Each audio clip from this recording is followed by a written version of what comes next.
Our guest today is Shailendra Mehta. He is the chairman of board of directors of Auro University in Gujarat. Recently, he was in Boston at MIT to give a talk on future universities. So we are going to talk to him about that. Before moving back to India, he spent about 16 years here in the US. He did his PhD from Harvard University in economics. So also we are going to talk to him about what made him to go back to India and what has been his experience there. Shailendra, thank you very much for coming to our studio.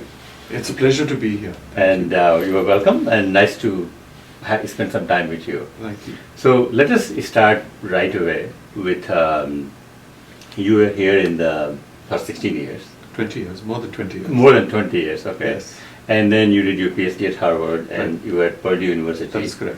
And so we went back to India. Right.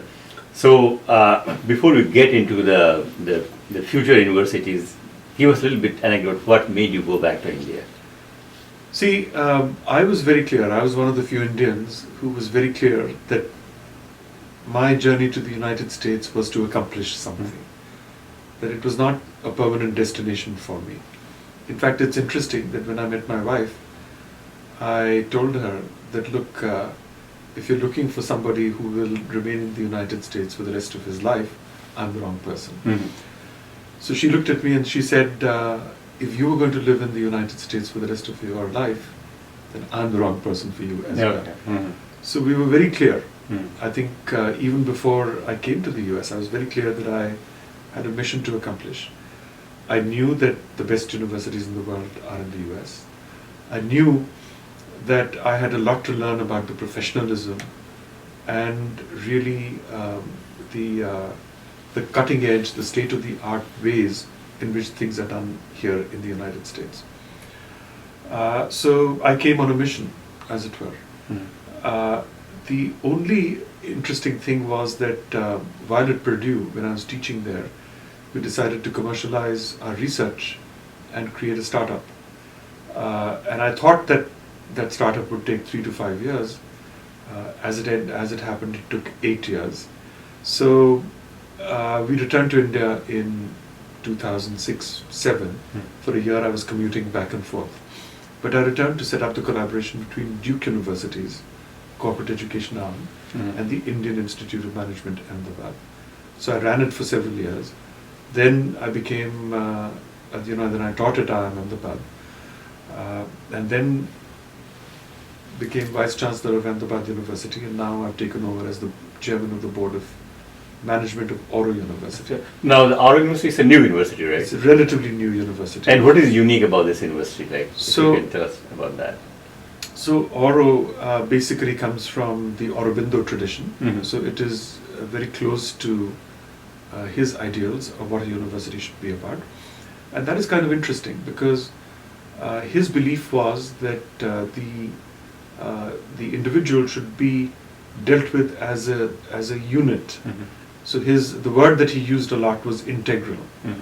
So you should focus not just on the mind, which is what universities focus on, but also the body, the emotions, Mm-hmm. and the spirit. Mm-hmm. So all four have to develop for the man to evolve and to be fulfilled and to be successful. So Auro takes that to heart. Okay. And our goal is to also build a world-class research university.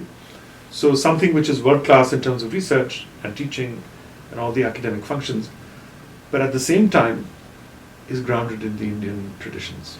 And how many students you have there? So it's relatively small, Mhm. about 600 students Mhm. and about 30 faculty members. Mhm. But we have very ambitious plans Yeah. of getting some very good people from around the world and to ultimately build an end-to-end world-class university. Well, then now let us start to our main topic, Yes. which is the future universities. Right. So, and you have experience working with new university there, Yeah. study here and taught there. So what do you think that how the universities of future are going to look like?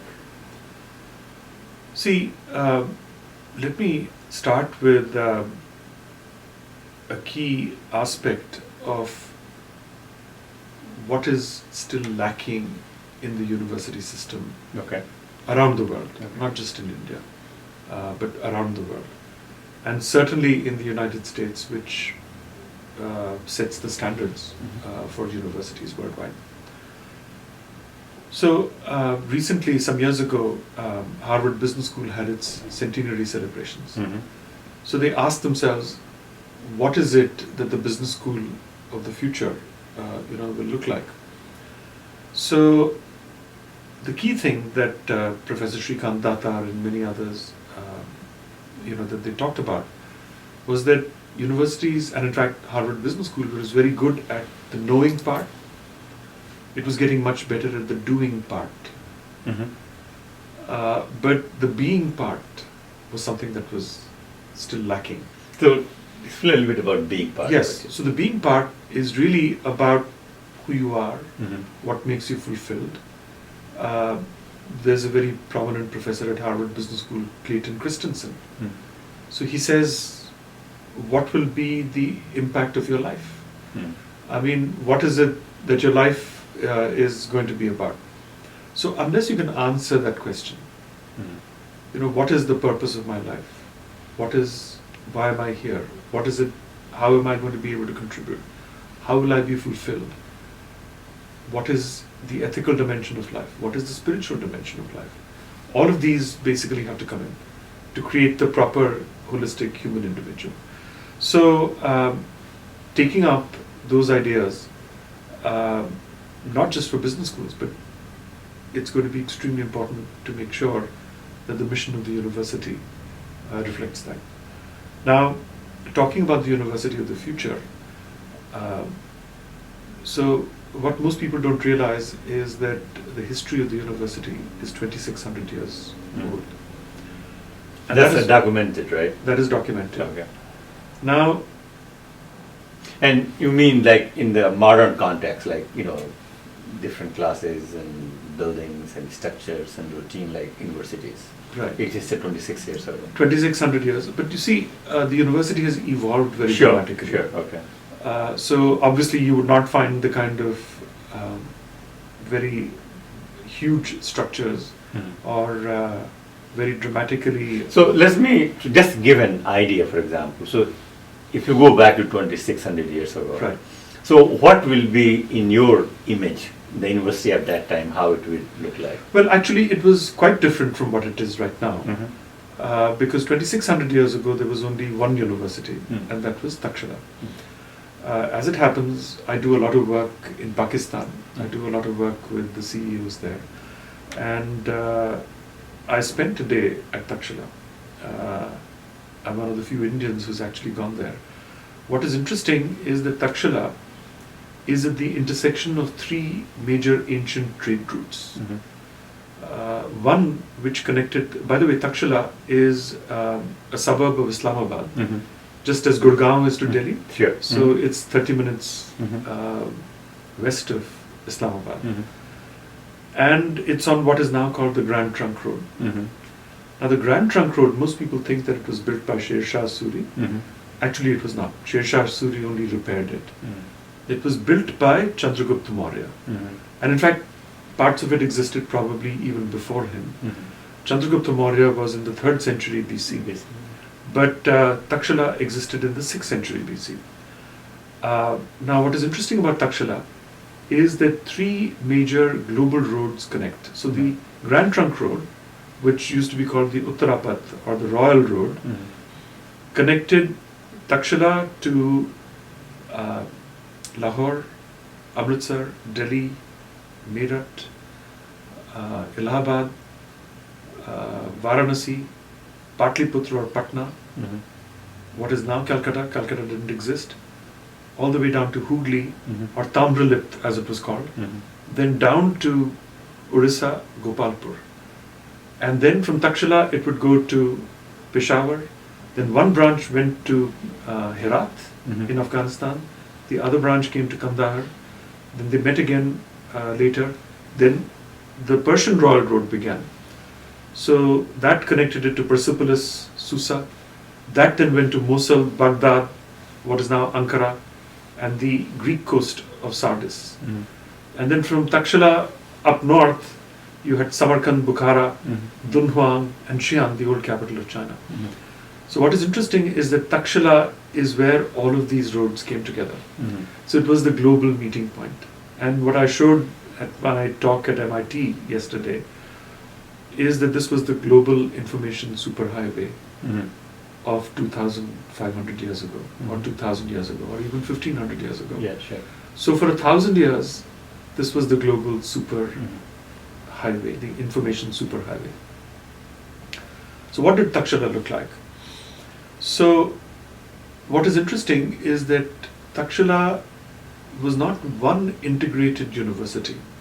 It started as a co-location of scholars. Mm-hmm. So there were many world-renowned teachers who Mhm. taught at Takshila, and we know that Chanakya was one of them. Mm-hmm. Yes. We know this from the Buddhist sources actually.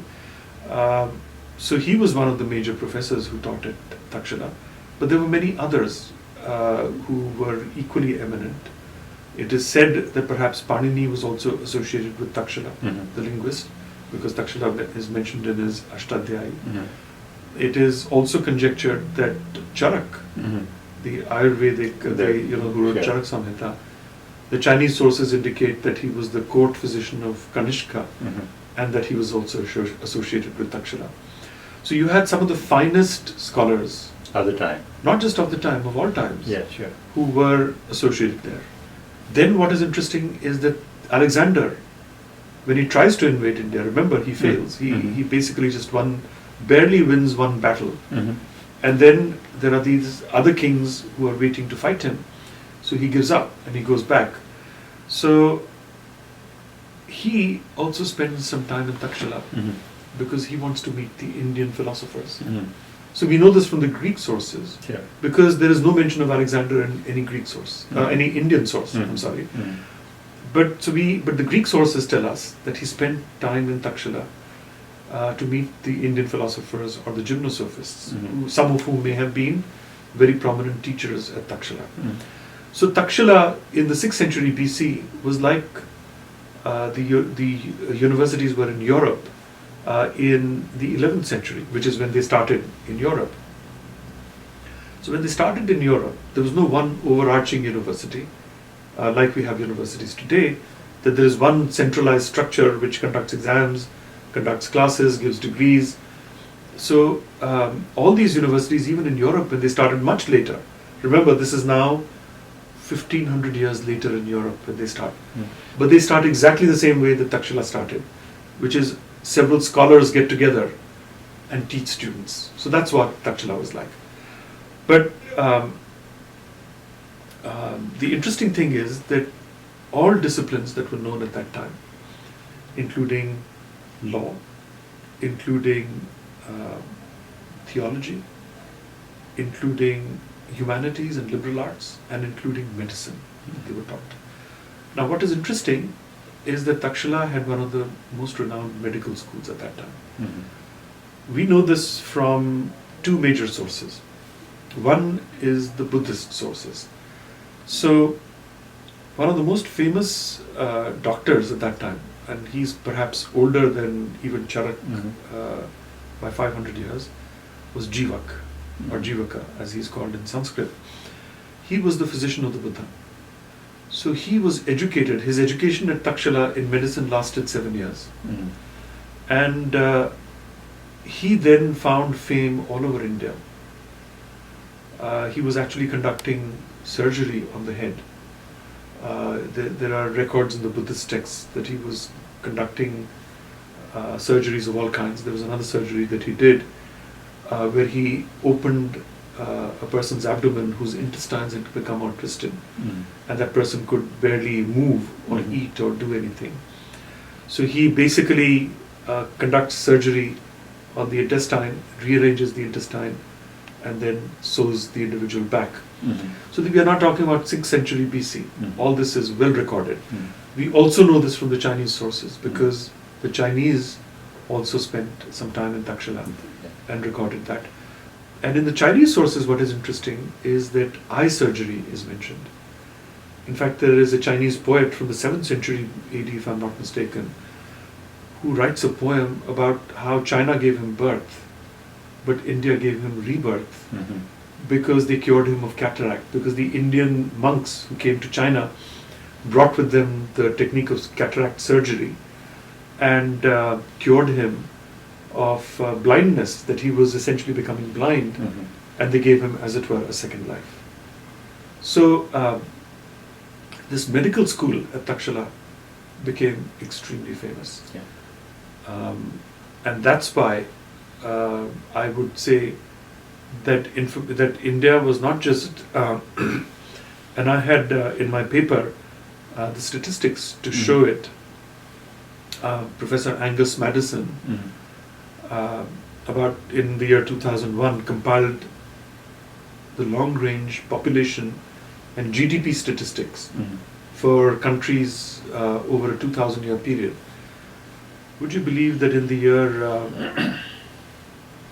0 AD, 1/3 of the world's population was in India, Mhm.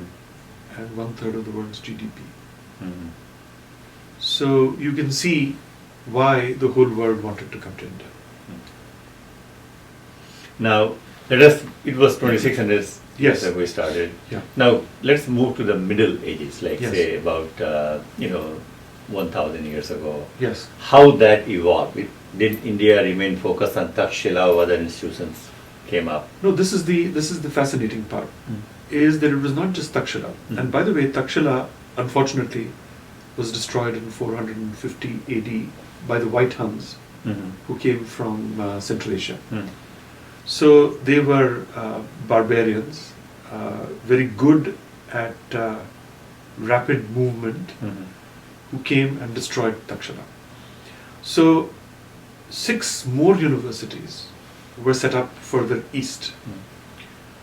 The first one to be set up, and which was set up even before Takshila was destroyed, and became very prominent after Takshila was destroyed, was Nalanda. Around 450 AD. The next university to be set up was Vallabhi, Mhm. around 550 AD. Vallabhi is now actually in Gujarat, in Hmm. Saurashtra. And Nalanda was in Bihar, right? Nalanda is in Bihar, Mhm. in what is now Rajgir Okay. today. I have been there. Mhm. I have seen the ruins of Nalanda, and I've also seen the revival of Nalanda Mhm. that my teacher and mentor Amartya Sen Mhm. has been deeply involved with. Then No, it is still called Nalanda, right? it's still called, the new university The is new still university. called Yeah, Nalanda. sure. But then there were 4 more. One was Vikramshil. Actually, it's called Vikramshila in modern times, but the original name was Vikramshil. We know this from the Tibetan sources. Mhm. Then we had Jagadal Sompura and Udantapuri in what is now Bangladesh. Mhm. So it's very interesting that Takshila is in what is now Pakistan. Vallabhi, Nalanda and Vikramshil are in India, what is now India.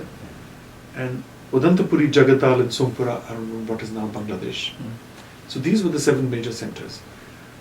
Now what is What interesting... about South? Like, there were at least 2 major centers in the south, but not as big as Nalanda and Vallabhi, Okay. for example. One was in Kanchi, the other one was in Nagarjun, what is now called Nagarjun Kund. Mhm. And then there were smaller centers in Amravati, and there was another one in Kerala called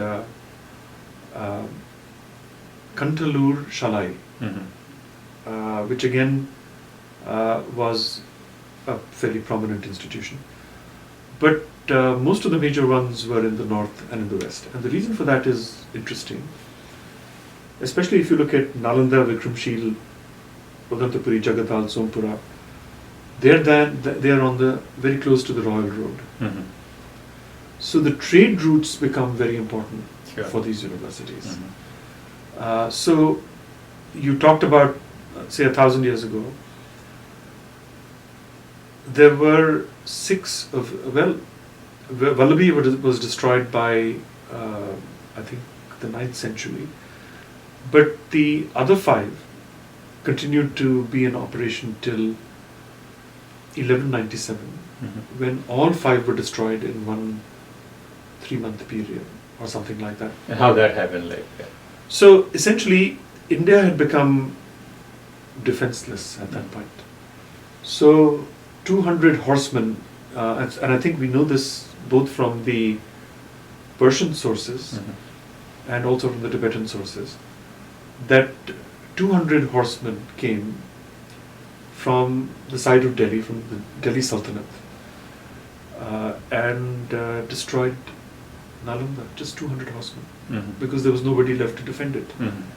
So it is a very sad story in that sense, because the how 200 horsemen could go unopposed for over 1,000 miles and destroy a community which at its height had 10,000. And what was the motive? Is any idea about it? It's not clear what the motive was. It was just barbarism of the worst kind. And it was, we know who did it. It was Ikhtiar Khilji. It's very unusual character, but that's a separate story altogether. Okay. So now also let's come back to the British period, when Yes. the British came. So how they changed the university system in India? Well, remember that the university system that I'm talking about was destroyed much earlier than the British. Sure. Than the British. So this was 1197, right? Yeah. The British rule, of course, begins with 1757, the Sure. Battle of Plassey, and then the 1857 War of Independence, mutiny, whatever you may call it, and the universities were then set up in modern times. So then they set up the colleges in Eastern India, then the universities of Calcutta, Bombay, and Madras were set up. Then later Delhi University, and that's how basically the system expanded. What role did the British play in India, and then we'll switch to the global universities? Right. So the British, of course, built higher education in their own image. Higher education, of course, by that time had mostly been destroyed, though of course there were still some centers that remained. But you couldn't really call them universities per se. They were more like the co-location of scholars that we talked about in Takshila, or the early European universities. So 2 centers still remain. One which is still functioning in some sense, and that is Varanasi, that is Banaras. Yeah. The other center that remained until very recently was Navadvip, or what was called Nadia in Bengal. So Navadvip is not very far from Calcutta, and that was where one of the very prominent schools of logic basically existed. But that was it, and there were some smaller centers. So the British built higher education in their own image. But what was truly barbaric is that they destroyed the school system that existed in India. And the person who wrote about this was Dharampal. But then there's a British professor, Professor Tooley, who has written about how, especially in South India, and that is where we have the records. I'm sure something like this must have been elsewhere as well. But he indicates how in South India there were village schools that were educating children of all castes. And by the way, these are British records. These are not any people who have an agenda who are mentioning this. And this is first Dharampal, who sat in the British Museum library and just copied by hand record after record from the British sources. And then Professor Tooley, who has picked up on this work. So they show that these schools were free, these schools were local, these schools did a phenomenal job of spreading literacy.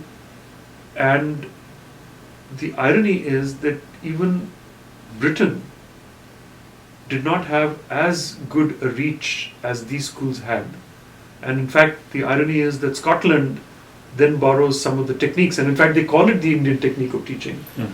That is basically how one teacher can teach multiple grades at the same time through a cascading process. That is something that these schools have figured out. So now let's spend a little bit of time on post British or independent India. Correct. Did you see any big change, any transformation? Post-independence, of course, there is a huge expansion in technical education. Right. So the IITs are set up in the 50s. There are 5 older IITs. The IIMs are set up starting in with IIM Calcutta Yeah. in 1961-62, and then 6 months later or 9 months later, IIM Ahmedabad, and then So many there others. are so many others. Yeah. And then, of course, about 20 years ago, 15 years ago, there was the big thrust to raise the enrollment ratio from about 6% or so 20 years ago to almost 26% now. So it is a huge And also logistical exercise. explosion in private universities coming up Yes. and private institutions coming Yes. up in So- the last 15, 20 years. Exactly. So if you think about it, if you do the numbers, so 20 years ago it was 6%, now it is 26%. You have, in terms of percentages, increased it 5 times almost. And in that period, the population has also increased. So the actual number that you are taking through the higher education system is much more than 5 times over 20 years. Globally, there are very few precedents for that kind of expansion. So that is the good thing. The thing that the government realized, and this is not just the NDA government, but also the UPA government before that, and the NDA government before that, and the UPA government before that, that the government cannot do this all by itself. So then, the private universities were chartered, both by the center and by the states. And I think they are also trying to basically be part of the national mainstream for this. So now, since we are talking about this topic, I have a question for you. Is lately, like recently, what happened in Jawaharlal Nehru University? Yes. And the India's new education minister. Right. There has been a lot of controversy and a lot of allegations by a section of India intellectuals that the BJP government or Modi government is trying to seriously influence the educational system in India, or what you call Hindutva concept, to introduce the Hindus. How truth it is there any truth there, false it is, or what is happening, if you can give us an update on that? Right. So I'd like to separate 2 things, right? Okay. One is the hype, and the other is the reality. And I think my own work exemplifies that.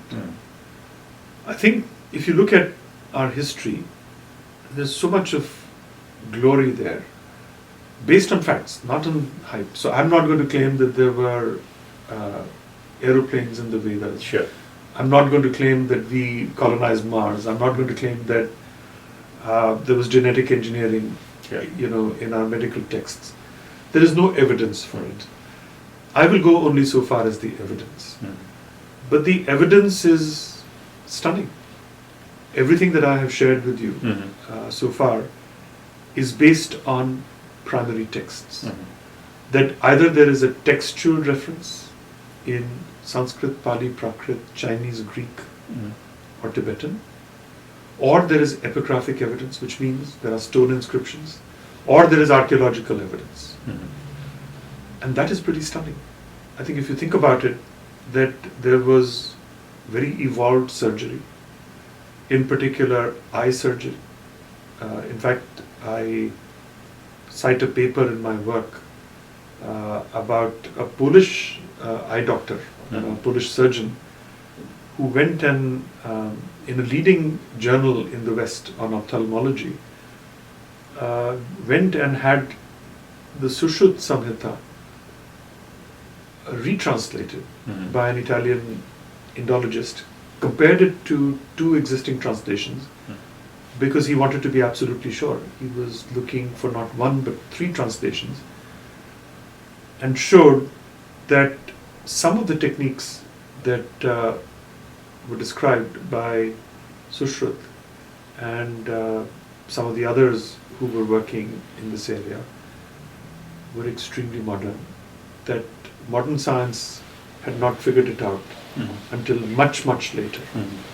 So these were because there are, if you like, if you take cataract surgery, there are crude ways of dealing with cataract, which destroy the cataract but do not take it out and leave it for the eye to heal itself. That is a very painful process. But there are skillful methods in which the cataract is taken out very, very carefully. And that is what Sushruta described.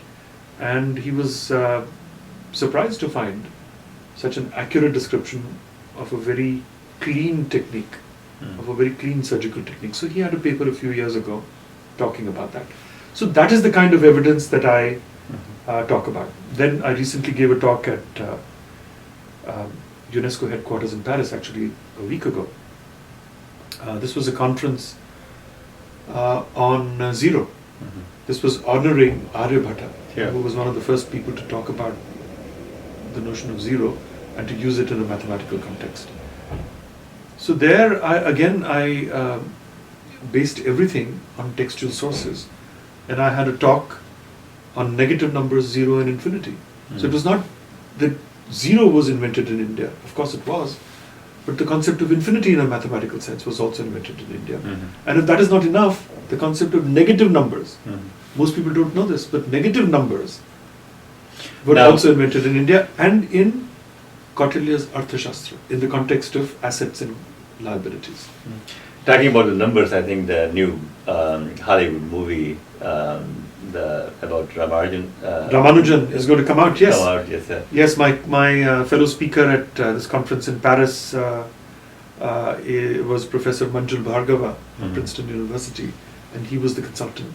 It seems like that already people are saying that it has increased a new interest in India in mathematics. This movie is going to, I think so. Of course. I've not seen it yet, but we're looking forward to. So there was an Arab poet from the 7th century, and I think Al-Biruni also noticed this, Al-Biruni, the Arab traveler who came to India, that Indians were proud of 3 things: chess, their storytelling tradition, and their mathematics. Oh, so excellent. I think Indians have been good mathematicians for millennia now. Excellent. So still, I'm coming back to the same, the question about the government's influence in the university curriculum. Right. And you said that there are, the hype and reality. Yes. So what is your take on that? So my take on this is that the fact-based understanding of our traditions, something that everybody should have no quarrel with, whether it is Professor Romila Thapar or whether it is Dinanath Batra, whether they are on the left or on the right, I don't think anybody would deny the glorious history that we have had in terms of our intellectual accomplishments. Is there any effort by the government to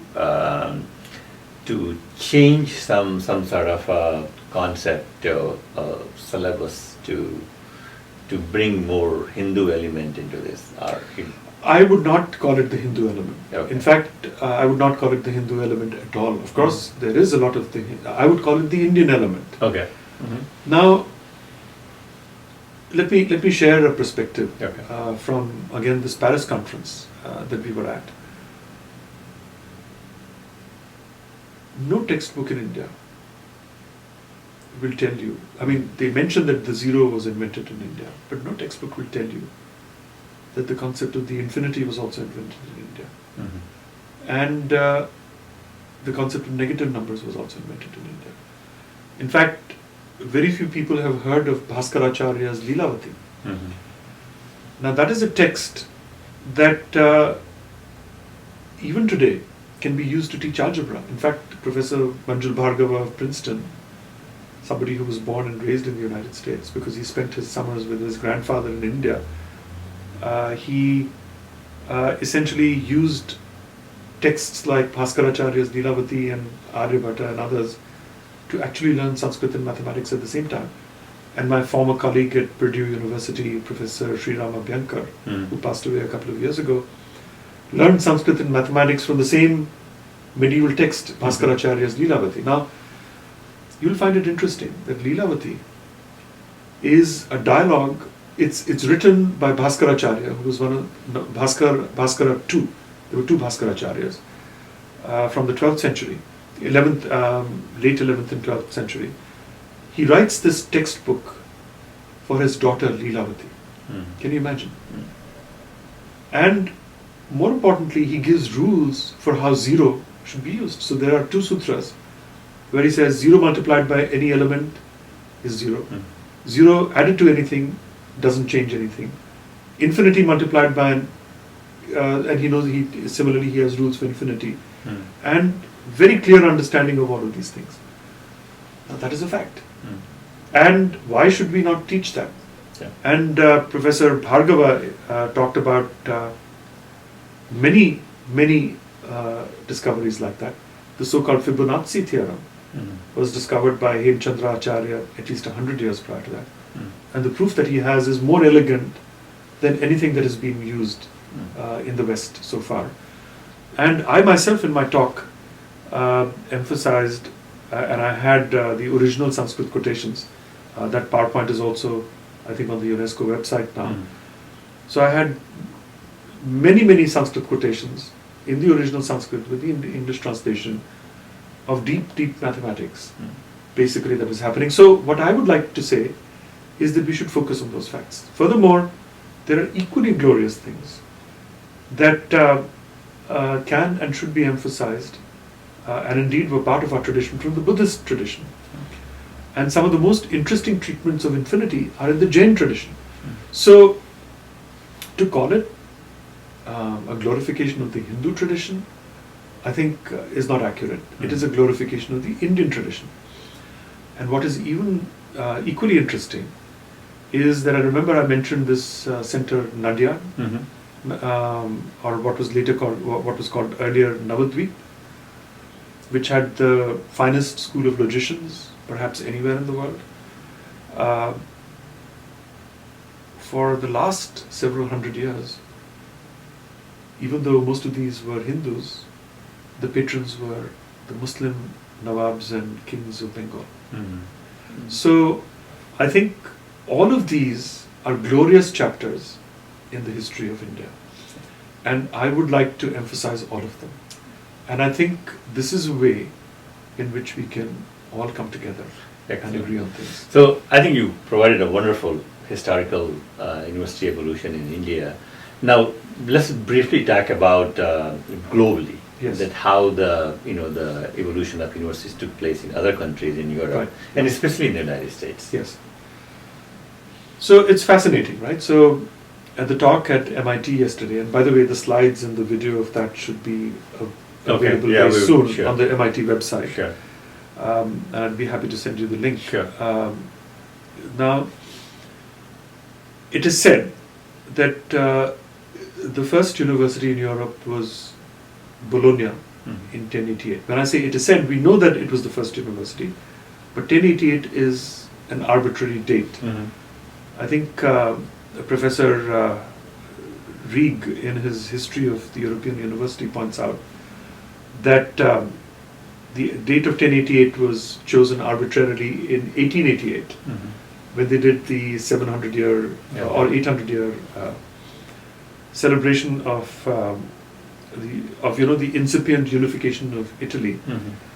They did a celebration in 1888, and then they arbitrarily chose 1088. But nonetheless, Bologna is the first European university, and that dates from 1088. Then you have Paris, Padua, Oxford and Cambridge, Valladolid, many others, basically. Sure. But essentially from 1088 to about 1500 AD, about 60 universities are set up in Europe. Then the first university in the United States is, of course, Harvard, 1636. Then the College of William and Mary comes, then Yale, then many others. And then the University of Michigan, if I'm not mistaken, 1818, which is a public university. Prior to that, University of Georgia is another public university. I think that is 1788 or something like that. University of Kentucky is also a public institution. University of North Carolina at Chapel Hill is a public institution. Rutgers is a public institution. So you have two streams: the private universities, such as Harvard, Yale, and College of William and Mary, and then the public universities. What is interesting is that the so-called private universities now, like Harvard and Yale, also were public universities at one point. Yeah, okay. Most people, even at Harvard and Yale, don't know this. Mm. I write about this in my paper Mhm. on what makes American universities so special. But Harvard was in fact a Sarkari university, a state Mhm. university run by the state of Massachusetts. Mhm. And it was transferred to the alumni and in effect made private on the 29th of April 1865. Mhm. So, Now, let us talk about, talking about the universities and, the global scale, Europe, what happened here.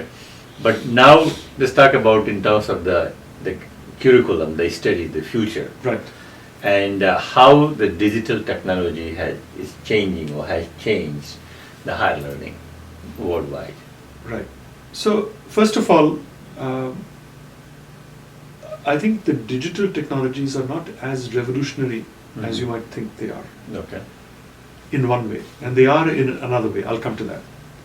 So, today when people talk about digital technologies, they talk about MOOCs, massive online Mhm. open courses, right? And you have the Harvard MIT collaboration, edX, you have Coursera, you have Udacity. They're all basically creating MOOCs. So, in one way, they're not that revolutionary because, yes, you can watch the lectures of the best professors from around the world, including India. Mhm. IIT Bombay has a very elaborate MOOC system that they have developed. So you can watch the best professors from IITs, and there are thousands of their lectures online.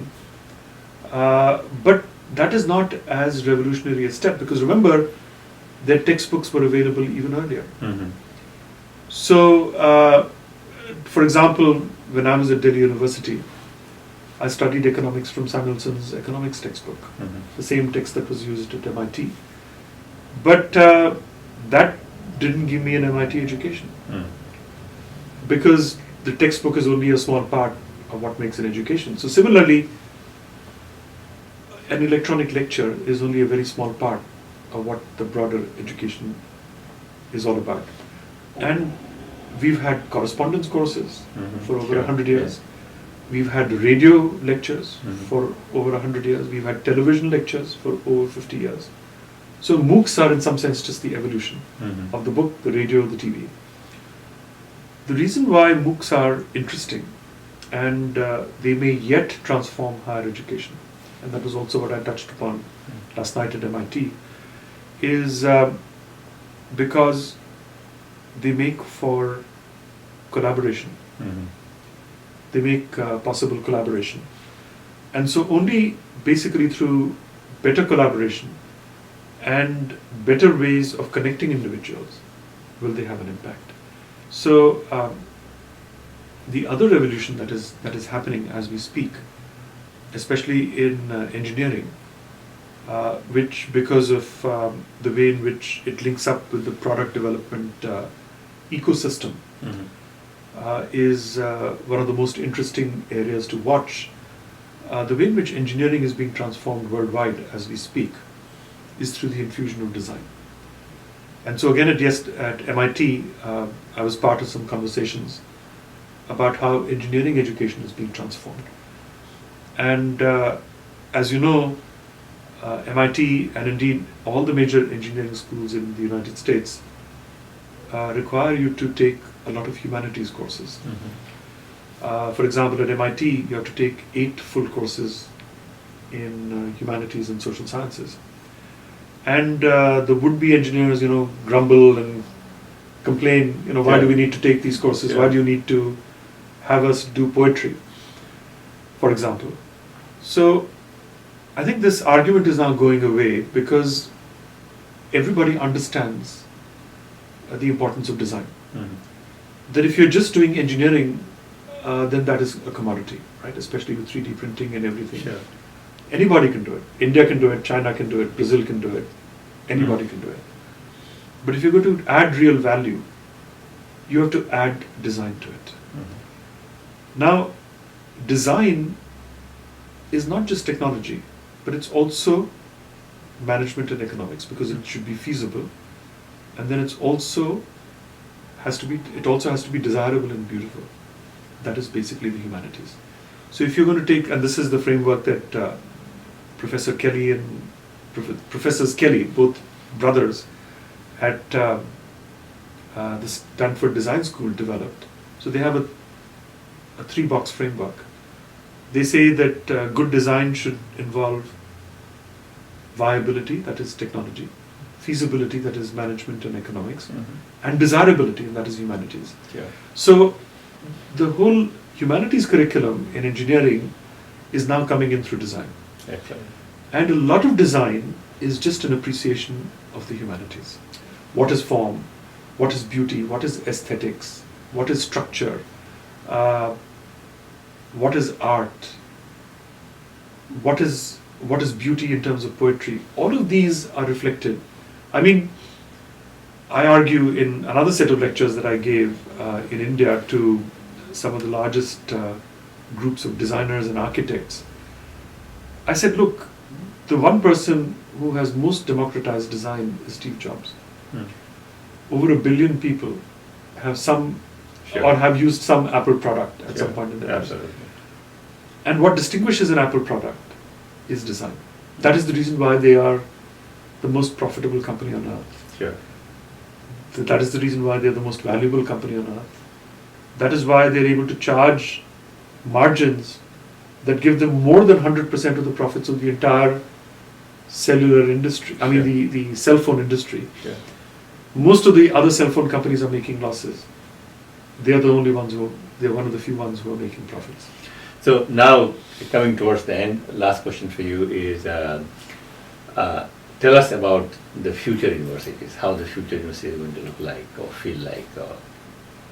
So this is where I believe we have to go back to the original mission of the university.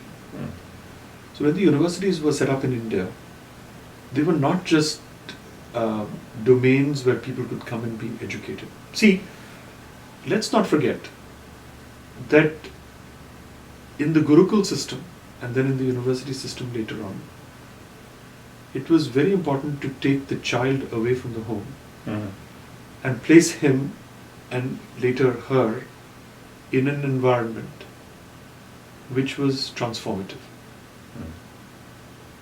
And the transformation occurred not just in thinking, but in doing and in being. You became a different person. You became, and interestingly enough, the same ideas are there in the Greek tradition. As you know, the Greeks are the fountainhead of Western civilization. And of course, they didn't have universities like the Indians did, but they had academies.